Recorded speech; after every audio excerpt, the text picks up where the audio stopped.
we have a notion in this Gospel of the encounter between heaven and earth, the stillness which favoured it. He was going into a holy place where rarely human beings were allowed to go, and the people were in a state of intense awaiting. It favoured the encounter, as did the encounter between Our Blessed Lady and the angel when she was in a place and time of prayer and interiority, which made her, in that same spirit, waiting for grace. And indeed the name John itself does mean that. You have the root of grace there, Jan, and the root of God is in there. He is the grace of God, and this was the unexpected name, not Zechariah, given again by the angel himself. It is interesting, as we come from a holy place of silence and solitude, which does favour, as we have noticed, the encounter between heaven and earth, as it did for the monks who built these very interesting structures, that the time of coming apart is something that we have a share in. God is not free to act in the midst of noise.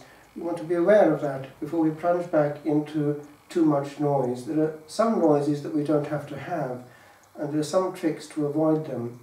We don't have to be travelling in hyped up mode and fighting all the time against deadlines. It's a waste of our journey on earth. A certain calm, unhurriedness favours that encounter throughout the day and therefore throughout life.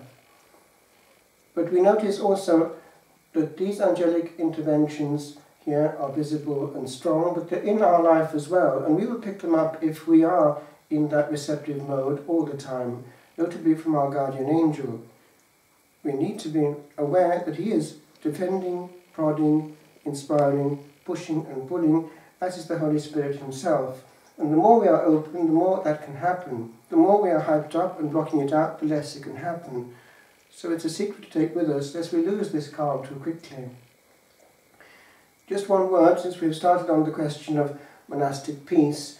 It is an interesting aside to notice that the word also has that effect when it finds an empty and hungry soul, not agitated. So we need that space to take in the word and its meaning for us. Lectio, a moment where we are actually completely available, as our Blessed Lady was, and as this holy man, Zechariah, was.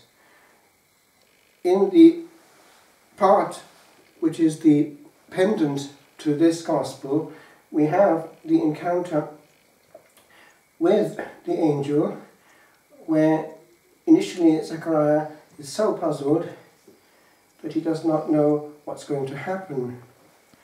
And he is told that he will be dumb. Well, this is actually a word which had an effect on one modern writer who precisely took it so seriously that he ended up in a mini form of that silence and solitude of the Isles of the Far West. Skellig, well, it's Thomas Merton. He was looking for a word, didn't know what to do with his life after his conversion, and headed for the Gospel and wanted a word, and had it in the back of his mind that whatever word came from the page would be the word that he would take for his life. And the word was the one given by the angel to Zechariah. You will be without speaking. And he took it to mean literally that he was called to be a Trappist, and so he was.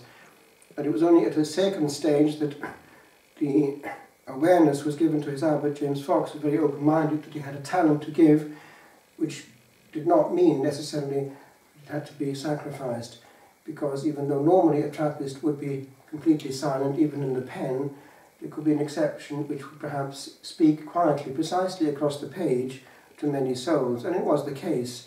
So again, the abbot was open to the Holy Spirit and his promptings, which wouldn't have happened if he was too full of himself. He was also open when Thomas Burton, by now Father Louis, asked if he could become a hermit, which was rare in the Trappists in those days. He was about the first actually to have the permission, and it led to a style afterwards, which is now possible. It's even in the Constitution since 1984. And so that happened, and his cell is still there. And indeed, his abbot wanted to be influenced by him, and therefore there was contact between them in confession.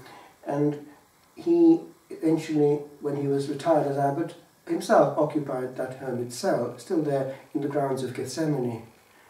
All that to say that silence and solitude has always been tasted by the friends of the Lord and been seen to be the necessary space that we have to construct without presuming that we can get the fullness of blessing by short-cut methods.